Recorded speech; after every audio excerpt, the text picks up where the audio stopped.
advice that I would give to everyone listening to this, if you're new in your career or you're looking for something else, is one, I often tell groups of women this, you've got to crush fear because there's going to be setbacks and those will make you stronger.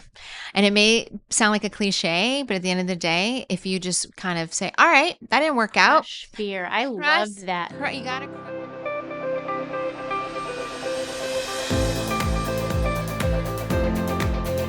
Hello and welcome to the Scientista podcast, where women in science rule. This podcast is all about supporting powerful women who lead with their brains. I'm behavioral scientist Dr. Shata Chakraborty. And I'm former Assistant Secretary of State Monica Medina. The Scientista podcast brings you conversations with leaders, change makers, and cultural figures, sharing how they're turning facts and evidence into real world impact. So let's dive in. Today, our guest is a fantastic Jennifer Morris, the CEO of the Nature Conservancy, and they are one of the largest conservation nonprofits in the world. At TNC, Jen leads a staff of over 6,000 people working in 80 countries and territories, tackling both the climate crisis and the crisis of biodiversity loss all around the world. And with more than 25 years of experience in conservation, her leadership is characterized by a track record of proven management, innovative approaches to unlocking finance, and we're going to talk about that, and an emphasis on science and science-based conservation centered on people and communities. You're the Welcome, ultimate Jen. scientista, Yes. as far as we're concerned. Well, I'm so happy to be here. This is really exciting. Well, we know you're a super busy lady, so thank you for making the time. Of course. We always start out by asking our guests about how they got their start. And I know that you got a master's in international policy and you just got a big award from your university, your alma mater, Columbia University. But you're not a scientist, which is pretty unusual for someone in a position like yours, head of a large NGO, science-based, science-driven nonprofit. So how did you find your way into a career based with so much having to do with science when you're a policy person? I think a lot of people, will be curious about that, about those choices. Absolutely. Well, first of all, thanks again for having me. I've listened to your podcast, watched some of your clips, and just love what you guys are doing at the intersection of appreciate that. Women's empowerment, lifting women, and of course, scientists. So thank you. Thank you. So Monica, a really interesting question. My career has really focused on the intersection of health, women's development, and of course, the environment. And I got my start in this career path really as a volunteer in Namibia, so a country in Southern Africa. What a beautiful place it's amazing. It's such an amazing country if you can ever visit. Yes, it's beautiful. And I was actually working on a women's development project, a women's education project as a volunteer back in the 90s. I thought at the time that I wanted to pursue a scientific career in public health, actually. And being in this place, very remote, rural Namibia on the border with Angola, very arid, and really women there, of course, do the majority of the work on the farms and the families. Right. Men are often in a different place, working in the mines, et cetera. So it's a challenging environment for women in particular. And what I noticed very quickly, I was there for just over 2 years, but almost in the first couple months of being with these women and hearing their needs and seeing their daily lives, what they really needed and what the community needed, in addition to, of course, jobs and better farming systems, was really all rooted in the deterioration of the environment because of deforestation, because of climate change at the time. We didn't necessarily call it that then, but we know now that really the weather patterns and the drought-stricken areas there were specifically enhanced and increased because of climate change. Yeah, you can't function if you don't have that environment. Exactly. Right? So I sort of decided, instead of going to public health, I wanted to work on things before they got to the health crisis for humans and go upstream and really focus on how could I as an individual really help around in the intersection of development and environment. So that's what kind of launched my career. Well, it's really interesting. It's a wonderful thing that you did to work with these women and communities because it really grounds you, I think. And this notion that health is bound up in biodiversity, conservation, land use, as well as the climate crisis.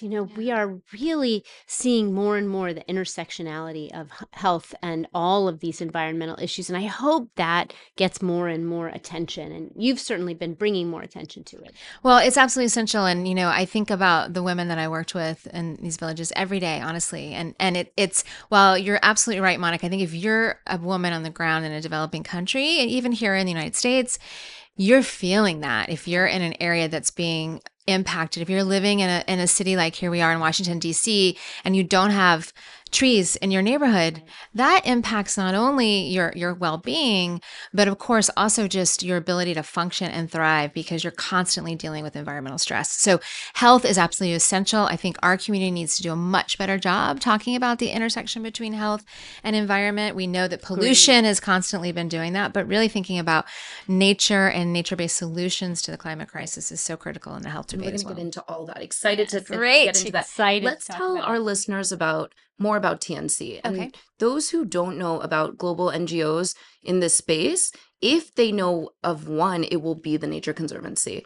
It's massive. It's global. So talk to us about how TNC approaches science and conservation. We've had Catherine Hayhoe on this podcast. Yes. She's your chief scientist. Yes. We consider her one of our preeminent scientistas. Absolutely. So how do you approach uncertainty as it relates to environment conservation and some of these real challenges around attaching what's happening in terms of weather to the climate? How do we make that connection and make it very clear that there is a link to these natural disasters and it's coming from climate change? Yeah, absolutely. Well, I'm so glad that you had Catherine on. She is just phenomenal and is an incredible spokesperson with multiple different types of audiences in this topic. So, what we try to do at the Nature Conservancy, and as you said, we are global. So we've been around for almost 75 years. Next year is our big birthday. And in 80 countries, we have so many examples of where people are not only being impacted by the climate and biodiversity crisis, but also, of course, are developing solutions. So we're all about hope. We're all about what are those technical solutions that we can develop to really address some of the world's biggest problems. And I think the way that we're trying to do that is really to not only think about, I'll give you one example of a science paper. You should have Susan Cook-Patton on this show because we'd she's one love of our to. We're noting preeminent that down. scientists as well. And she just has published a paper with other authors around reforestation. So, for example, we often think reforestation is important, right? It's important for nature, it's important for climate. But what Susan and her colleagues have done is really drill down. So it's not just this sort of, esoteric, let's plant trees. Right. Trees But good. Trees good, right. Trees surviving good. Yeah, exactly. We need to be more specific, right? We need to say, what kind of trees? Where? And exactly making sure that they survive. Because often people just look at the planting as the outcome and not the survival as what we're after. Right.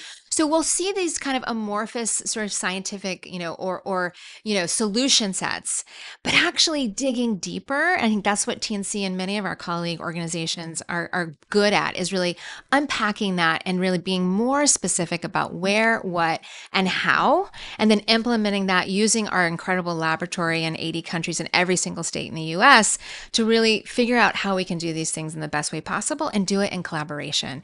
And that's just one thing I think about women's leadership in particular, is that ability and desire really to collaborate across different organizations that I think is changing as we see more women becoming CEOs of different organizations. Well, when I was a CEO, I know we collaborated a lot, and it was really fun. It actually was one of the highlights of my time in that job, and I thank you for reaching out to me to be such a great partner. Talk about your leadership and financing mechanisms. TNC has really been a groundbreaker when it comes to doing deals around nature, and these are big deals. So tell us about how you've worked to kind of close the financing gap when it comes to financing nature, which is kind of hard because it's not like an energy system or even agriculture where there's a product that you can sell at the end of it. Could feel counterintuitive, right? Yeah. Mm-hmm. Yeah, sure. So, we know, doing again the science and the data research, and we know that we still have about a $700 billion gap when it comes to what Take we that number in. 700 billion. Exactly. And this is through a Financing Nature report that we did several years ago with the Paulson Institute and Cornell University.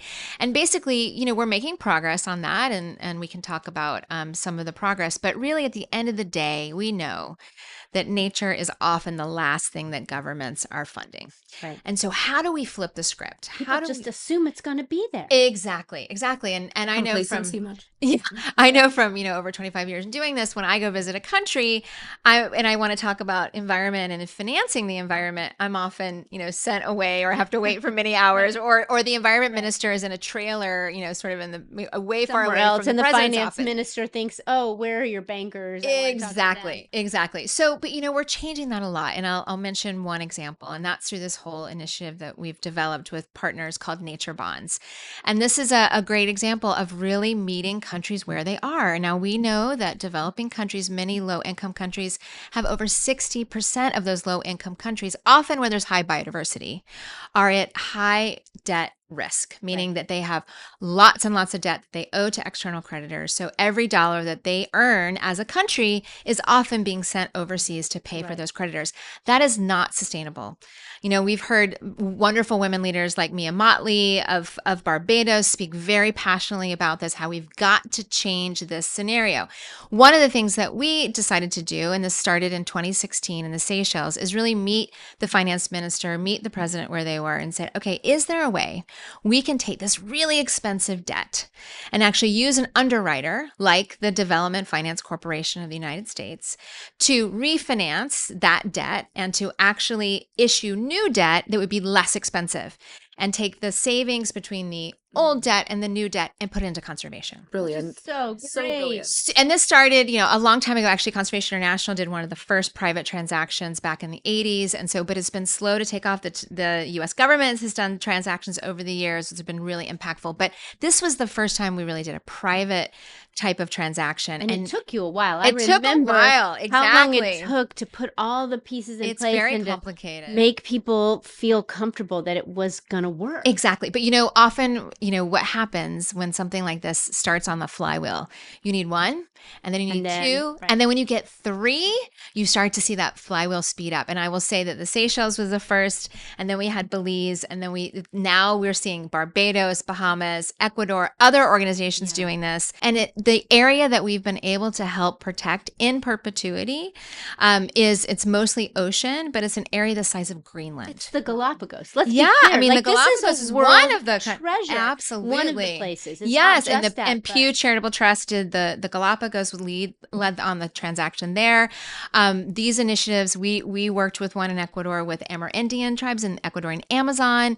So how do we make sure that indigenous people and local communities really directly benefit from this? So it's super exciting, but we're just getting started, and we've launched a new debt coalition with a group of other NGOs who are interested in getting into this space, creating best practices so we do these deals in the right way. We have the right conservation commitments from the governments, and that's step one. If they commit and they want to do 30% protection by 2030, we want to help them secure more affordable capital for their nation. And this 30% number is the one that scientists say we need to hit in order to keep the planet in balance. So it's critical. We need to find the money to do it. Yeah, and there's a lot of talk, but this is one of the several examples out there of real money hitting the ground. So it's super exciting. Very impressive. So let's just state clearly for those tuning in what nature bonds are. We've been talking about it. I was going to ask you about it a little bit later, but while we're on this topic, so how does one understand this? So it's basically, I look at it like refinancing your mortgage. So if you have debt that you've borrowed from a bank, or in this case from an external institution, then, and it's really expensive and you want to get a different line of credit, which is less expensive, how do you do that? Well, sometimes it helps to have a rich uncle or a rich aunt. And in this case, we basically bought the old debt that was expensive and issued a new debt that was less expensive for a longer term using that underwriter. In this case, in many cases, it's been the Development Finance Corporation, which has been an amazing partner, but also the Inter-American U.S. government facility, which hopefully will continue. Yes, I'm not hopefully will continue. Too hard, but hopefully and we'll focus on nature, and that's really important. Go away. I think it will continue, but having a focus on nature is going to be key. And then also the Inter-American Development Bank and private organizations like Lucas Walton, a Builders Initiative, has also provided some really critical underwriting for these transactions. That one was in the Bahamas, and insurance companies are getting involved. But that underwriter is the essential component to getting that access to cheaper debt. So the bondholders know that if the country defaults, they have the There's a opportunity. There's a backstop. backstop. Exactly. Yeah. Well, brilliant. Again, very innovative, and let's see what this does for nature. So you operate in the US across every single state, but how do you approach international work now? So there's offices, TNC offices in dozens of foreign countries. How do you show up, especially now when it comes to international conservation, given the current climate of what we're dealing with in the United States? Sure, great question. So we work actually in 80 countries, and we're working in partners in some of those, but we have boots on the ground in over 40 countries. And I look at this situation as a unique opportunity. To be honest, we recognize that we may go into countries. We try to be very, very humble wherever we are. We hire locals. We're not bringing a lot of expats in to operate. And of course, in a situation like this, where the U.S. government is taking a slightly different direction, it's very, very helpful to be run by locals and be really grounded in place. I'd also say that, most countries everywhere go through ups and downs in their political processes. And we come as a civil society organization, not as an arm of the US government, as a civil society organization wanting to have deep partnership, long-term relationships with other civil society organizations and governments. And I think, we are unique in many ways, but also fortunate to have long-term trust and the ability to stay in places for a long term. And I think people recognize that. They don't necessarily see us all the time as an American organization, but as an organization that really cares, that has shared mutual goals, and that's looking for solutions to some of the toughest problems out there. We also, do a lot of grant making ourselves, so that I feel like, our goal is not just to implement conservation, but really uplift civil society in every place that we work, so that we ultimately can go somewhere where we're needed, and that we let local civil society really thrive. So that's sort of how we're trying to navigate these uncharted waters, I would say, at least in our lifetimes. Well, it's interesting because you have been an innovator on land conservation. TNC is well known in the US for all of its conservancy work in various states and the way it works with landowners to conserve their land for posterity, which is really wonderful. But now you've set forth into the ocean, which is obviously near and dear to my heart, but yours too. And tell me about that, about how you take a land-based land trust, an organization that started with land trusts and land itself as the asset that you're conserving, and how do you take it out there into the blue, and why is that important? Well, I mean, we've actually, believe it or not, been working in the ocean space for over 50 years. Wow. I would, how can you be called the Nature Conservancy if you're not focused on Ocean, the world's right. largest biome, right? 70% of the planet. Exactly. So the oceans has always been important to us, but I'll say we do it in a few different ways. The first is, of course, science. I mean, and back to the theme of this podcast, and really, TNC has over 1,200 scientists around the world, and a lot of those are marine scientists. So we're doing some super interesting work in, let's just say coral reef restoration. Like, how do we really supercharge coral reef restoration? So we have a super interesting lab in St. Croix, where we're doing some of that work, and in California. I mean, we're Palmyra, just one of the most incredible places in the world. That's a subject for another podcast. We could talk just about that for a podcast. Jealous over here. Yeah. It's a Sylvia Earle Hope spot. It's amazing. But anyway, yes. So science is a big part of it. The second is we've been engaged in marine protection and design for a long time, working with, a lot of the places where we operate outside the United States, and how do you create the most effective marine conservation areas. And then, the two other areas I'd mention that are becoming increasingly a part of our 2030 goals. And that one is fisheries. So how do we impact in particular the tuna fisheries? So we've done some innovative approaches of creating our own companies with the Republic of Marshall Islands, which is, really transforming the skipjack tuna industry in many ways, upending it in many ways. And also, how do we work in aquaculture, which we know aquaculture, of course, is providing more fish. More than 50%. Yeah, it's over 50% of ocean resources coming from farm sources. So how do we make sure that that's done in the most sustainable and actually the lowest emissions way possible? So really innovative work there. And then finally, of course, back to finance, how do we ensure that we're using those tools, nature bonds, and many, many others, such as insurance, So we actually pioneered the first coral reef insurance policy a few years ago in Mexico, in Quintana Roo, and now we've done a second one in Hawaii. Incredible. So basically ensuring that when a big storm hits, that we can quickly pay out to local volunteers on the ground that can go and restore coral reefs. You know what I've learned about coral reefs is like a finger. When you lose part of that reef, you have to quickly reattach it or it dies. So the speed of the money to get down there and help after a big storm is super important. So these innovations in insurance, I think, are also something that we're hoping the entire industry will pick So up like nature exciting. bonds. Ooh, Yeah. please keep Exciting. fighting the good fight. Okay, so back to land. Yes. Because again, nature is blue and green. Right? So you're doing a huge amount of work on sustainable farming and land restoration. Why is that a priority? How can we overhaul agriculture as it stands today? Especially we know how much it's contributing to carbon emissions. This is huge from a nature conservation perspective. How do you think about it? Yeah, absolutely. Well, we know that deforestation, primarily from agriculture, is causing 90% of tropical deforestation. We know it's causing 70% of water usage around the world. And of course, we also know it's about 30% of emissions globally, if you include the processing That's of agriculture. it's a huge, It's a huge thing. drag on our climate efforts, right? If Exactly. we don't fix it. And billions of people, of course, we all need to feed We the all need to world, eat. right? We all need to eat. So, of course, agriculture has got to be a space that we operate in. We can't just buy land, protect land, rely on protected areas to save us. We have to engage in what is the biggest threat to those areas, those natural areas, which is agriculture. So we focus though, because obviously there's only so much you can do. So we're focusing on kind of the big drivers of loss, and that is some of the biggest problems in the world. One is, of course, cattle. Cattle in the Amazon remains one of the biggest drivers of deforestation. We know in the Amazon, if we lose about 3% more of that tropical forest, as we hear from Johan Rockstrom, it is a global tipping point.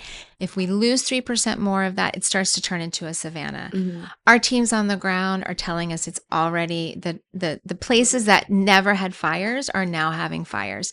It could not be a more urgent problem, but I will say the environmental community has fundamentally failed to stop this problem. And we have said, we got to do this. One of the first things I did as CEO at TNC is I went to the board and I said, we have an opportunity where we have the governor of the state of Pará, which is hosting the next COP, of course, in Belém. Connecting these dots. Yes, and he's basically said, I want no more deforestation in my cattle. 26 million cattle, the same amount of cattle the entire country of Australia has.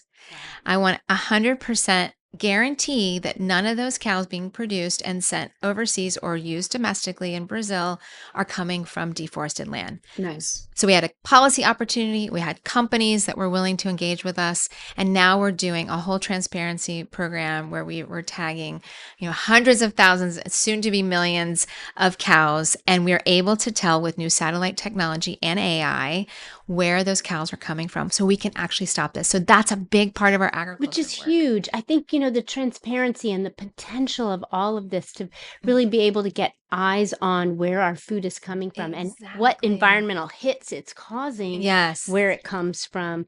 Really valuable. And consumers can then reach out and make the right choices and drive some of this. Absolutely. And I will tell you, the big companies that we work with are really interested because beef is at all-time high right now. Right, it's So if super you expensive. very expensive right now, the highest prices we've ever seen, and they're looking for new sources where they can be guaranteed that they're sustainable. So we still have a long way to go, but exciting progress there.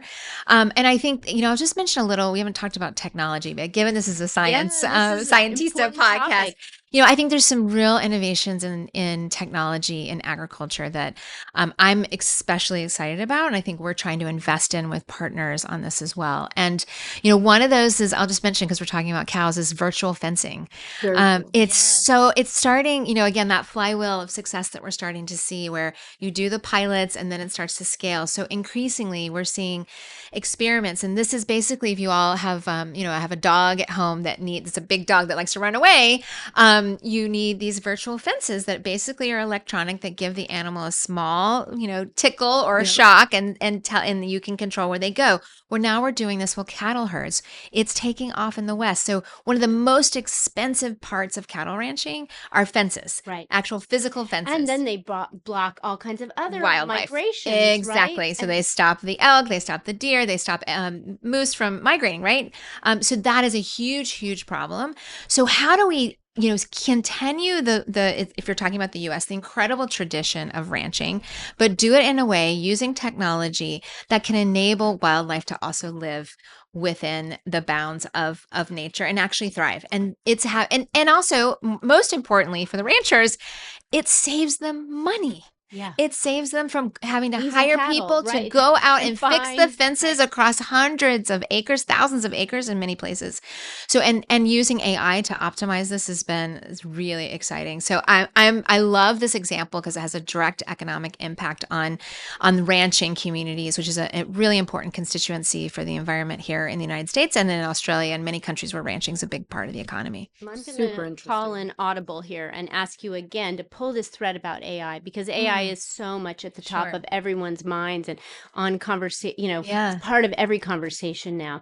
How else are you using AI? And do you see it as a tool, Yeah. or are you worried about, is it changing the way you manage an organization as disparate, as far-flung as yours? Tell us about Yes. AI and how you're thinking about it as a CEO. Yeah, so it's obviously, I mean, you can't, I think, have a conversation for 5 minutes with Without- anyone these days. Like, so what are you doing with AI? It happens every day. So yes, we are very active in AI in a couple of ways. And of course, we're very concerned about the environmental impacts of AI as well. And so we Right. have a whole program around responsible AIs working constructively with some of the big data centers. Great. That's awesome Name too. each company we have some sort of partnership with on looking at renewable energy sources and also not putting data centers into water stressed environments, which we know water is a Bad. big Yeah, concern. huge. So with that being said, we see it as a huge opportunity. Of course, the internal processes and to, be able to optimize our staff and our work and using AI. And we use, the Microsoft tools, Copilot, as well as Claude. Many of our folks are starting to use Claude, which is great. And many other things that we're doing. But that's just the tip of the iceberg. What I'm most excited about is the conservation applications of AI. I'll give you one example. We talked about tuna before. We're using, we have a whole program called the Tuna Transparency Pledge, which is Yep. focused on And it's 100% super. electronic monitoring 100% in the next few electronic years. monitoring. 100% We're gonna get electronic there. monitoring. So what does that mean? That means eyes on the seas. That means actual cameras on the boats using AI that can use large language models, can take pictures of those fish and know exactly what kind of bycatch you're catching so you can more effectively manage that fishery because it goes to a third party who is, independently gets verifying mixed, what's sort of like, there. Yes. Yeah. And then hard to tell which boat it came from. right, but exactly. But now now we can. Now we can, and we're able to do this in real time, which is a game changer. We can actually send, text to the boat itself and say, "Hey guys, this needs to change." And there's a whole system of watching. managing. Exactly, we're watching, and it also is really important from a slavery perspective as well, because a lot of those boats have very bad labor conditions, and so having not only eyes on the boats but also 100% onboard monitors, human monitors, is also really, really important and part of our tuna transparency approach. So that's just one. Another Transparency. yeah, From tuna data trans- to efficiency to conservation. Yes, It's amazing. everything. I mean, it's incredible. So that's one application. The other is, of course, listening to the forests and using AI to pick out those sounds. I mean, many listeners here have the Merlin app. It's I kind of love the Merlin I app. love the I pull Merlin it app. out all the time. Think about using that Merlin app not just on birds, but being able to put Thanks to microphones. Elizabeth Gray. She had Yes! us download it right here. I We know, it's the interviewed her. best. It was so much It's so fun. good. But we are doing this in places like, very remote places like Borneo, where we have, cameras and microphones, and we're able to do biodiversity monitoring in a way that we never had in real time. So, and we can listen for fires. So we're also using it for fire management, both prevention of fires or stopping fires when we start to hear them, of course, chainsaws and the usual things, but being able to also predict where they're going, that's also really exciting too. And I think it's just, there's so many applications for AI. We have an AI czar within TNC Nice. now Nice. who's really pushing this, but there's so much innovation coming from the bottom up in all of our 80 countries. It's really exciting. Well, And states, of I course. mean, it's incredible. You are leading such a massive organization, and you came at it from an outsider too. Mm. But you are, it's so good to hear that you're at the vanguard of all of this innovation, and it's just going to scale from here on out. This is great for global conservation. Yes. So, how did you do it? I mean, you have a policy background, which it sounds like is very useful in this role from everything that you've described.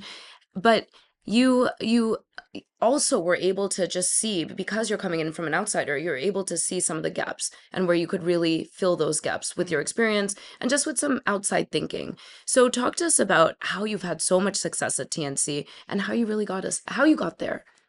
Well, thank you for saying I've had this lot of success. I would say that my honeymoon period is probably over. I've been CEO for 5.5 years now. So, but I You've had a really, great run, Jen. well, thank you. You I really have. love this job. This is the best job. I love this job, and I love the teams that we're working with. So that certainly helps. I'd say a couple of things to answer that question. One is approaching it with a lot of humility, knowing that I had only worked outside the United States for my entire career before. And so one of the things that I did first and foremost, it was during COVID when I joined, of course, was to get in an RV and travel to some of the states. I think we went to 15 different states over 2 years and actually meet people on the ground and listen. And because, so many times CEOs in these roles or people who are senior levels, they miss what's really happening on the ground. They rely on the people that report to them to get all the information.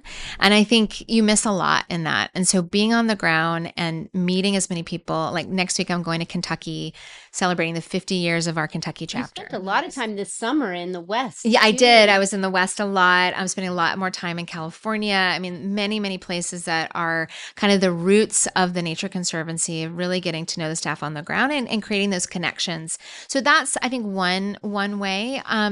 And then also, just looking at the opportunity to streamline what we're doing. So we're very focused on a set of 2030 goals that are ambitious and time bound.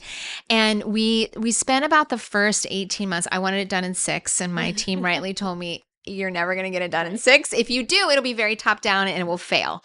And I sort of listened to that again, trying to approach leadership with some humility and say, okay, I still want it done in 6. Let's go for 12. And it ended up being 18, which is fine because we got a great result. We got a result where we have numeric targets for climate, for land, for oceans, and for people that we're all now driving towards, no matter if you're working in our India office or our Indiana office. Everyone is driving for these same results, and they all have contributed to it. So they know what their role is in achieving those goals.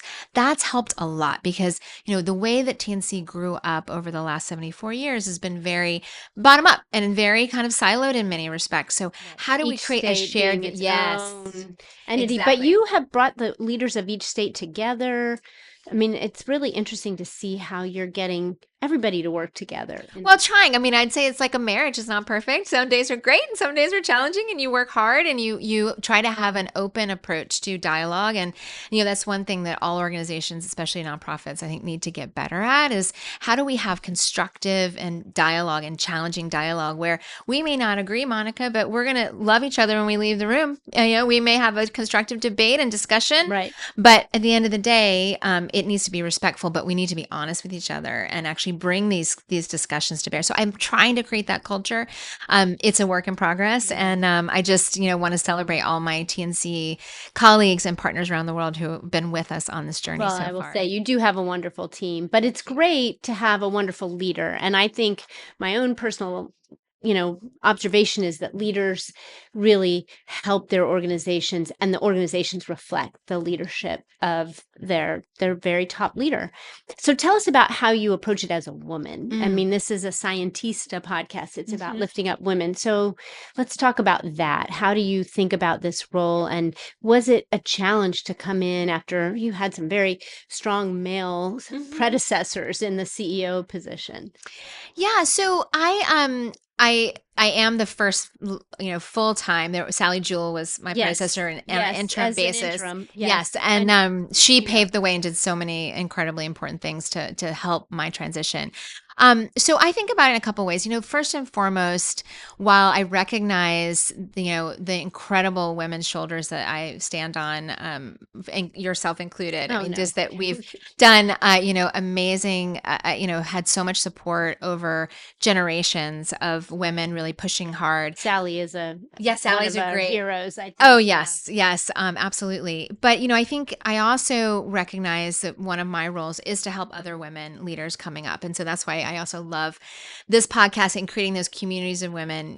Madeleine Albright has a quote that I often use when I'm talking to groups of women, which is there's a special place in hell for women that don't help women. Yep. And I agree with that. And I really have tried to, throughout my career, have women, supporting women, mentoring women. But at the same time, I also think it's critical now that, I'm not seen as the first female CEO of the Nature Conservancy, but I'm seen as the best CEO of the Nature Conservancy. Right. And ensuring that, we build our organizations based on really clear metrics of success. We support every, individual who needs that leg up, whether you're female or you're African American or Native American or Latina or whatever, but you need that special access and that support.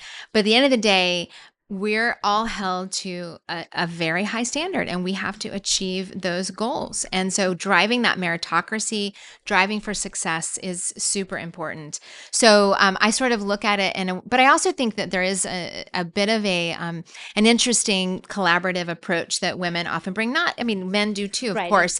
We're kind of known for that, being more collaborative. And I sometimes think that can be a little bit of a stereotype. So breaking through that a bit and being realistic that it's not, we're not always like that. At the end of the day, though, I do think there's a desire and a recognition that sometimes we have to put egos at the door. And I certainly have an ego, but we have to put them at the door and really think about what are we trying to achieve? It's not about us. It's not about our careers. It's about ensuring that the work gets done. And right now, it's more important now than ever that we are working together as a community. So I love what you guys are doing here. Thank you. Okay, so we've made it to the final question. We always ask our guests this. Thank you for your time. This has been so enlightening. Always a pleasure to talk to you. And your passion is just, we can feel it. Palpable. We can also hear it on the table. So our final question is, you must have experienced curveballs along the way. Another quote, I don't know who to attribute this to. I guess Bill Nye said it on our podcast, right, Monica? Yeah. Where nobody just wakes up and says, the key to success just happened overnight. Obviously, it's a grueling process. And curveballs have been experienced in that process for anyone who could say that they have achieved some modicum of success. So give us an example of a curveball that you experienced in your career, how you addressed it, how you got around it. Wow. Well, I've had some personal ones, but I guess so for a professional one, a curveball, I guess, there have been jobs that I've gone for that I haven't gotten. And, I've had reflections on, what did I not have that the person who did get that job have, and how do I get that? So basically, we're not getting a position that I wanted and really asking the hiring manager, like, okay, what was it about that person, often a man, who got that I didn't have, and tell me about it, because I want to make sure the next time that I'm in that room that I get that job. And I think that sort of ability to not wallow in, oh my gosh, I didn't get, not to sort of be, self-deprecating, but just be like, okay, it didn't work out. Yep. Let's roll up our sleeves and try again. Yep. And I think that's advice that I would give to everyone listening to this. If you're new in your career or you're looking for something else, is one, I often tell groups of women this, you've got to crush fear, because there's going to be setbacks and those will make you stronger. And it may sound like a cliche, but at the end of the day, if you just kind of say, all right, that didn't work out. Crush fear. I love that. You got to crush the fear. Yeah. And one thing I'll just add to for women specifically is we're rattled by guilt. We feel guilty that we're not home enough if we have kids or partners. We feel guilty that we're Parents, not whatever, whatever. We feel guilty that we're not at work enough. We're always trying to balance this. And I think there is something genetic on our chromosome about feeling that guilt. And so, the other thing I often say is you've got to do your best to just ignore it, because if we are consumed as professionals and as people by guilt constantly, we're never going to achieve anything. And if that's another advice, I think specifically for women, but of course men have it too, that are especially ones that are the main caregivers and families, you've got to just do the best you can and work hard and figure out what, if you didn't get a specific job that you wanted, what is it that you can do better next time? And how do you make the connections with mentors? Well, and sometimes maybe a better one will come along. Exactly. If the loss That's right. isn't necessarily a forever thing. It's That's just right. a temporary thing. Absolutely. And I think that's certainly been true in my case. And I've been just so blessed to have great mentors, a great community of women, and so excited about what you guys were doing here. Thank you. And You've definitely landed thank where you're you. supposed to and Yes, where the world you needs you have. to be. And Yes. thank goodness, because you are doing amazing work and the world does need you. Thank you, Jen Morris, for taking the time today to talk with us. If you liked this podcast, please share it with your friends and like us on whatever modicum you get your social media, wherever you get your social media. Please like us and share us with your friends so that we can spread the word about Scientista. Yep, please like and share.